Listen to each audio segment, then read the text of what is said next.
아멘. 오늘 함께 살펴보실 하나님의 말씀은 요한계시록 9장 13절에서 21절 말씀입니다. 요한계시록 9장 13절에서 21절 말씀, 제가 가진 성경으로는 신약성경 407면에 있습니다. 요한계시록 9장 13절에서 21절 말씀, 다 찾으시면 한 절씩 교독하시고 마지막 21절은 함께 합독하겠습니다. 13절 제가 먼저 읽겠습니다. 여섯째 천사가 나팔을 불매 내가 들으니 하나님 앞 금 제단 네 뿔에서 한 음성이 나서 나팔 가진 여섯째 천사에게 말하기를 큰 강 유브라데에 결박한 네 천사를 놓아주라 하매 네 천사가 놓였으니 그들은 그 년 월일시에 이르러 사람 3분의 1을 죽이기로 준비된 자들이더라. 마병대의 수는 2만만이니 내가 그들의 수를 들었노라. 이 같은 환상 가운데 그 말들과 그 위에 탄 자들을 보니 불빛과 자줏빛과 유황빛 호심경이 있고 또 말들의 머리는 사자머리 같고 그 입에서는 불과 연기와 유황이 나오더라. 이 세 재앙 곧 자기들의 입에서 나오는 불과 연기와 유황으로 말미암아 사람 3분의 1이 죽임을 당하니라. 이 말들의 힘은 입과 꼬리에 있으니 꼬리는 뱀 같고 또 꼬리에 머리가 있어 이것으로 해하더라. 이 재앙에 죽지 않고 남은 사람들은 손으로 행한 일을 회개하지 아니하고 오히려 여러 귀신과 또는 보거나 듣거나 다니거나 하지 못하는 금, 은, 동과 목석의 우상에게 절하고. 함께 읽겠습니다. 또 그 살인과 복술과 음행과 도둑질을 회개하지 아니하더라. 아멘. 요한계시록은 소아시아 7교회에 보내는 편지이면서 또한 묵시입니다. 묵시는 이야기의 형태로 숨겨진 이 진리들을 드러내다 보니 동물, 숫자 같은 이런 상징적인 언어가 많이 사용됩니다. 이러한 상징들을 통해서 이 땅에서 일어날 일에 대한 하늘의 관점을 효과적으로 드러냅니다. 가령 숫자 7은 요한계시록에서 굉장히 중요한 역할을 하는데요. 우리가 앞서 살펴본 2장에서 3장에서는 소아시아 7교회에 편지를 보냈었죠. 또 6장에서는 7인을 뗐습니다. 그리고 8장부터 오늘 살펴보는 9장까지는 7 나팔을 불어 7 재앙이 내려집니다. 그리고 나중에 살펴볼 16장에서도 7 대접의 환상이 나오죠. 이 외에도 요한계시록 곳곳에서는 7이라는 숫자를 찾아볼 수 있는데요. 창세기에서 엿새 동안 하나님께서 세상을 창조하시고 7일째 되는 날 안식하신 것처럼 숫자 7은 하나님의 완전한 의지 또 완성을 뜻합니다. 7인과 7 나팔, 7 대접의 새 심판 시리즈 역시 이렇게 하나님이 이끌어 가시는 완전한 구원의 역사라는 관점에서 바라보고 있는 거죠. 오늘은 그중 나팔 환상의 6번째 나팔 재앙을 살펴보며 하나님께서 우리에게 하시는 말씀을 듣고자 합니다. 이 나팔 환상은 7째 인을 떼면서 시작하는데요. 8장 1절과 2절 함께 읽겠습니다. 7째 인을 떼실 때에 하늘이 반시간쯤 고요하더니 내가 보매 하나님 앞에 7 천사가 있어 7 나팔을 받았더라. 7째 인을 떼었을 때 7 천사가 각각 나팔을 받고 나팔이 이렇게 불릴 때마다 재앙이 하나씩 내려집니다. 구약에서도 하나님의 현현과 일하심을 나타내는 도구로 나팔이 종종 등장하는데요.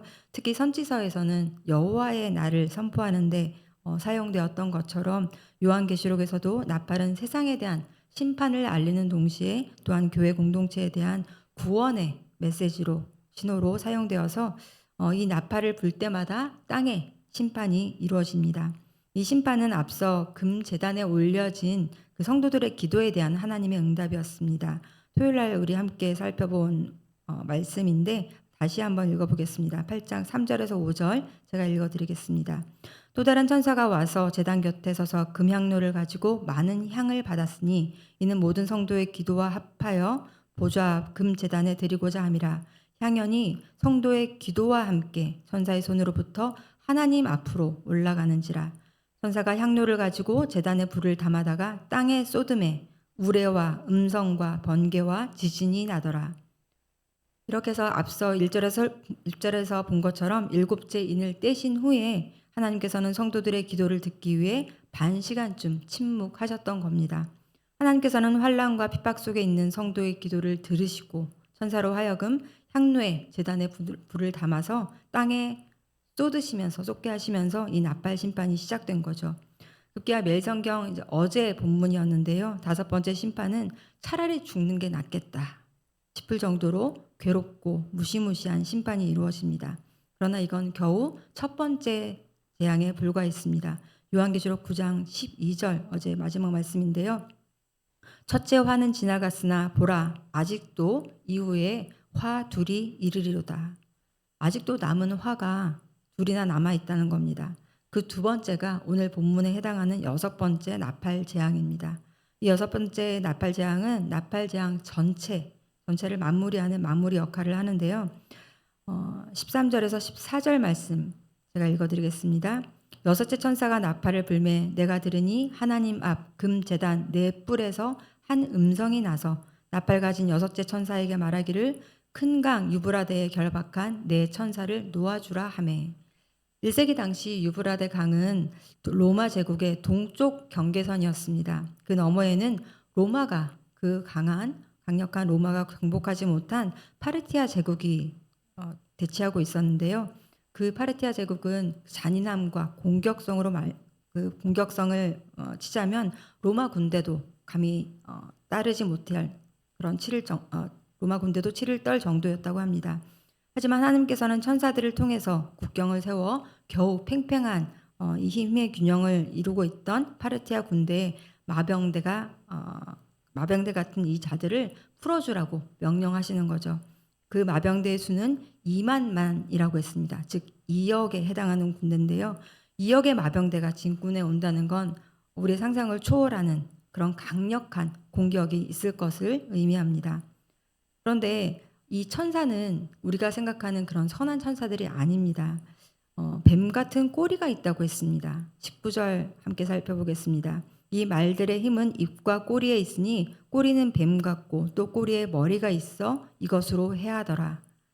뱀 같은 꼬리가 있어서 꼬리에도 머리가 있어서 사람을 해친다고 했는데 파르티아 궁수들은요 이렇게 적진을 이렇게 빠르게 통과하고 난 다음에 이제 말에 탄 채로 뒤를 돌아서 다시 이 적을 향해 활을 쏘는 이런 굉장히 현란한 이런 궁수를 보였었는데 이렇게 활을 쏘다가 통과한 후에 뒤에서 계속해서 활을 쏘는 이 모습을 이렇게 표현을 한다고 합니다. 그래서 놀라운 건 이 천사들이 하나님의 사자들이 아니라 꼬리가 뱀 같은 그런 사탄의 군대라는 거죠. 성도들의 부르짖는 기도에 대한 응답으로서 이 나팔 재앙이 땅에 내려진다고 했는데 이게 정말 하나님께서 우리의 기도에 대한 응답이 맞나 싶을 정도입니다. 순교자들의 억울함을 풀고 성도들에게 고난을 가져온 악을 제거하시기는커녕 오히려 더 큰 악이 이 땅에 횡행하는 것 같은데 이게 정말 공의로우신 하나님의 심판인가 싶은 거죠. 하지만 성경을 살펴보면 이처럼 사탄의 군대를 통해 로마라는 제국을 무너뜨리는 방식은 하나님의 방법이 맞는 것 같습니다. 아수르와 바벨론을 통해서 이스라엘의 우상 숭배를 징계하시고 빌라도를 통해서 예수님을 십자가에 못 박았거든요. 더 큰 악으로 악을 물리치시지만 그 큰 악이 이 땅을 끝까지 장악하지는 못하게 하시는 거죠. 6번째 재앙에서 유브라데에서 풀려난 네 천사가 사람 3분의 1을 죽이는 것도 제한된 범위에서 이루어진다는 것을 우리에게 알려줍니다. 15절 제가 다시 읽어드리겠습니다. 네 천사가 놓였으니 그들은 그 연, 월, 일, 시에 이르러 사람 3분의 1을 죽이기로 준비된 자들이더라. 정해진 시간에 철저히 하나님의 주권 아래에서 이루어진다는 것을 우리에게 말씀으로 확인해 주십니다. 그래서 비록 섬뜩할지언정 완전한 파괴가 아닙니다. 하늘에 속한 사람들이 아니라 이 땅에 사는 사람들에 대한 하나님의 정당한 심판이 이렇게 이루어집니다.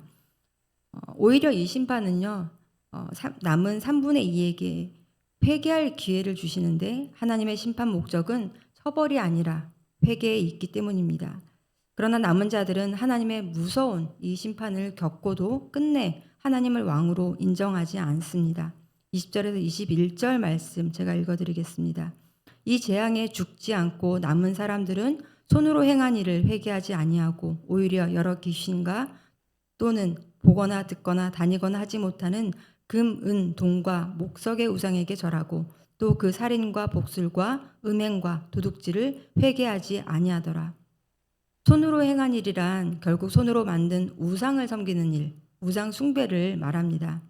하지만 이때 우상 숭배란 눈에 보이는 신상에 절하는 것만을 의미하지는 않습니다.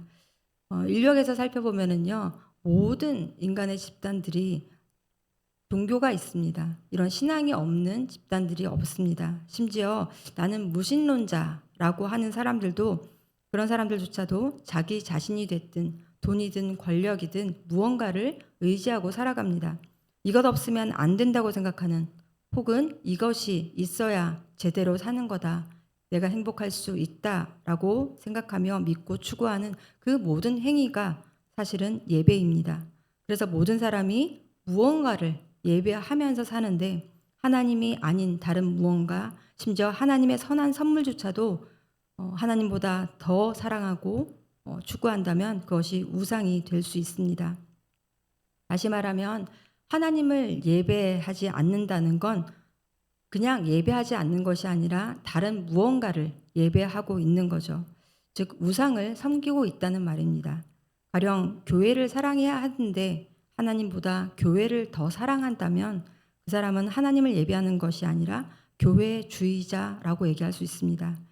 하나님은 사랑이시며 진리가 우리를 자유케 하지만 사랑이나 자유라는 가치를 하나님보다 더 우선시하고 사랑한다면 그는 하나님을 예배하는 것이 아닐지 모릅니다. 그리고 그 모든 우상 숭배의 근원은 궁극적으로 자기 자신입니다. 하나님처럼 지혜로워지고 싶고 하나님의 위치에서 선악을 구별하고 싶었던 에덴 동산에서 시작된 죄입니다. 궁극적으로는 자기 자신을 사랑하고 자기 자신을 숭배하는데 그들은 자신의 행위를 의지하고 그들의 행위로 자신을 증명하고자 합니다. 어리석지요. 10가지 재앙을 당하고도 결국 회개하지 않았던 어떤 사람들처럼 말입니다. 이 어리석은 우상 숭배에서 돌아서기를 기다리시며 하나님은 인과 나팔, 심판 이 시리즈들을 이렇게 행하고 계시는데 남은 자들은 회개하지 않는다는 겁니다. 그런데 왜 이렇게 힘든 어려운 고통스러운 심판의 시간을 허락하시는 걸까요? 잠깐은 오병이어의 기적을 보고 또 눈먼 자를 보게 하시고 죽은 자를 살리시는 그 능력을 보고 따를 수는 있지만 화를 면하고 복을 얻기 위해 잠시 믿는 척할 수는 있지만 기회를 주심에도 불구하고 완악하여 끝내 멸망의 길을 자초하는 그들, 믿지 않는 자들을 가려내시는 시간인 겁니다. C.S. 루이스의 나니아 연대기라는 책을 아시죠? 그 이야기를 보면은 마지막에는요, 구원의 기회가 끝까지 열려 있음에도 불구하고 끝내 자신의 피해 망상과 이기심에 사로잡혀서 거기서 이제 구원자로 나오는 그 아슬란을 믿지 못하는 어리석은 난장이들이 나옵니다. 마치 그 난장이들처럼 자신의 생각에 자신의 아집에 사로잡혀서 구원을 얻지 못하는 거죠. 이 새벽을 깨우며 하나님 앞에 나오신 사랑하는 성도님 여러분, 오늘 우리에게 주시는 말씀을 통해 우리가 확인하는 것은 하나님은 우리의 기도에 침묵하시는 것이 아니라 침묵하시며 우리의 기도를 들으시고 반드시 응답하셔서 우리의 억울함, 원통함을 갚아주시는 분이라는 겁니다. 전에 어떤 분이요, 자신이 고레스의 막대기다. 그래서 내가 당신을 심판한다. 하나님의 막대기가 되어서 당신을 치리하겠다라는 말씀을 저한테 하시더라고요. 굉장히 어이가 없었습니다. 우리는 심판자도 심판자의 도구도 아닙니다. 하나님께서 우리를 그렇게 사용하시지 않습니다. 하나님은 우리가 하나님의 백성답게 살기를 원하십니다. 우리가 하나님의 그 악을 이기는 것도 하나님의 방법대로 그 선한 방법으로 그 악을 이기기를 바라시는 거죠. 우리는 내 손의 행위를 의지하기보다 하나님께 기도하고 유브라데에서 풀려난 이 땅의 악을 심판하는 그 사자가 아니라 하나님의 인침받은 백성답게 살아가야 할 의무가 있습니다. 이곳에 모이신 모든 성도님 여러분들은 그렇게 악으로 악을 갚지 아니하고 선으로 악을 갚는 우리 모두가 되기를 원합니다. 함께 오늘 주신 말씀을 붙잡고 기도하기 원합니다. 로마서 12장 21절 말씀인데요. 함께 읽어보겠습니다. 악에게 지지 말고 선으로 악을 이기라. 우리는 악을 이기는 것이 우리의 목적이 아닙니다. 그래서 우리가 악을 이기는 방법도 악한 방법이 아니라 선한 방법으로 이겨야 할 줄 믿습니다. 그래서 우리의 경험과 판단을 내려놓고 우리의 기도에 신실하게 응답하실 하나님을 신뢰하며 먼저 하나님 앞에 엎드리기 원합니다. 세상에서 승리하는 많은 영리한 방법들이 있죠. 하지만 하나님께서는 우리에게 미련한 십자가의 방법을 주셨습니다. 그 방법으로 예수님께서는 승리하셨습니다. 우리도 그 십자가를 지고 주님을 따르라고 말씀하셨습니다. 미련한 십자가의 방법으로 주님과 함께 끝내 승리하는 우리가 되길 원합니다. 잠시는 이 사탄이 악의 세력이 이 땅을 지배하는 것처럼 보이지만 우리에게는 이미 그 결론이 우리에게 알려져 있잖아요.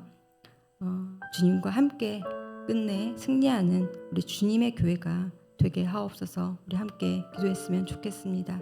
날마다 이런 악한 세력들과의 싸움이 우리 가운데 있는 줄 압니다. 날마다 그 싸움에서 주님, 우리가 십자가로 승리하게 하옵소서. 함께 기도하시겠습니다. 사랑의 아버지 하나님, 감사합니다.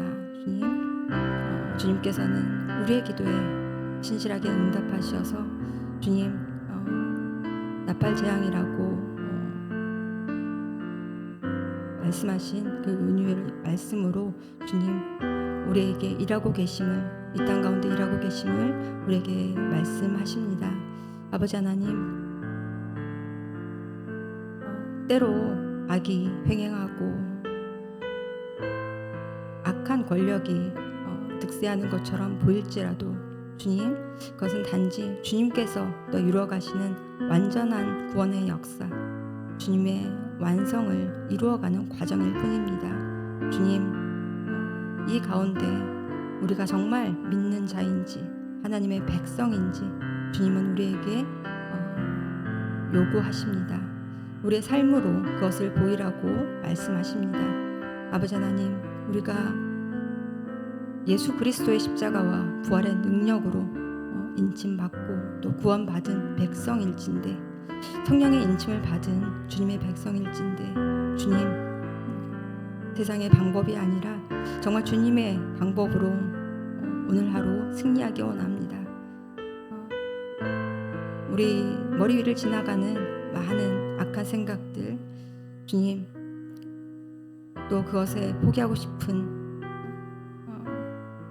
나약한 우리 의지들이 있지만 아버지 하나님, 우리를 붙드시고 성령님께서 우리를 강권하셔서 주님, 영을 따르는 자가 아니라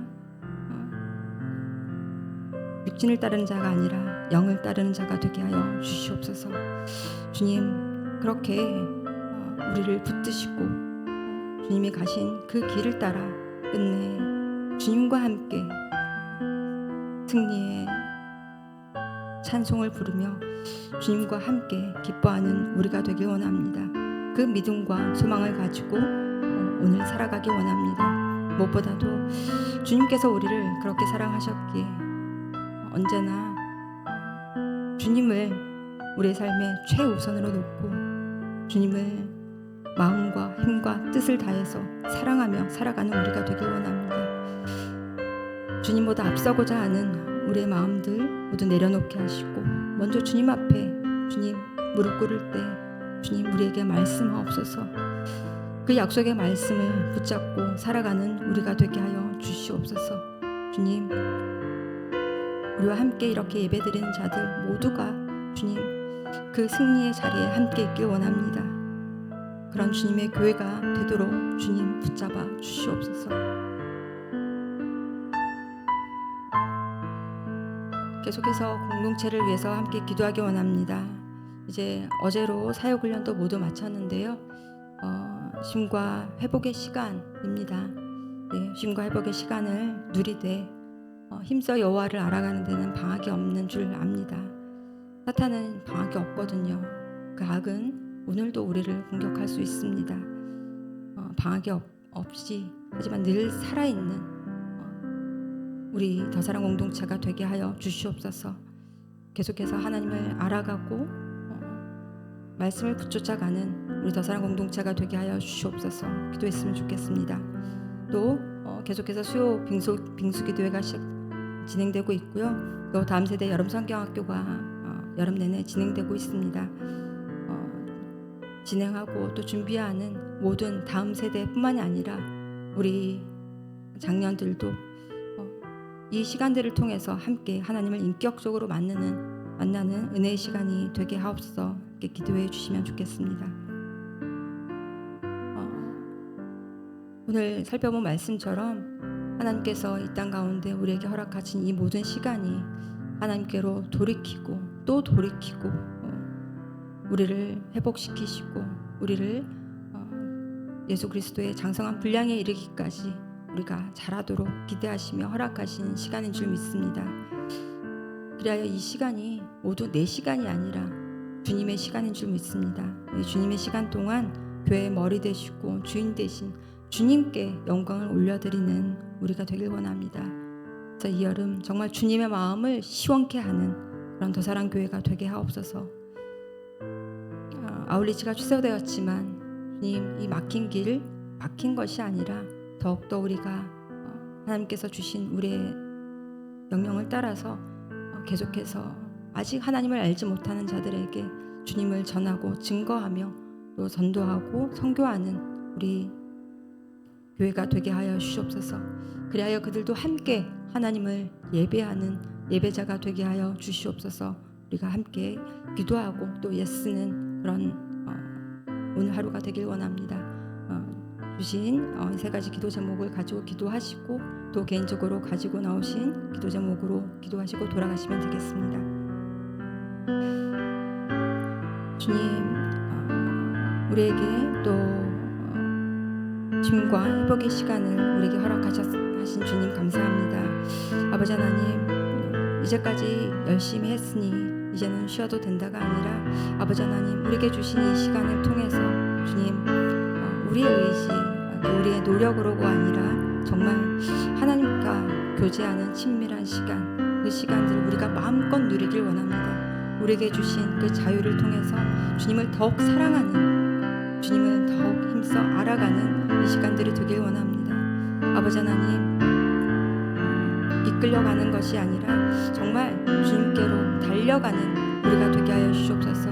이 여름 그리하여 주님과 만나는 주님의 마음이 통하는 시간이 되길 원합니다.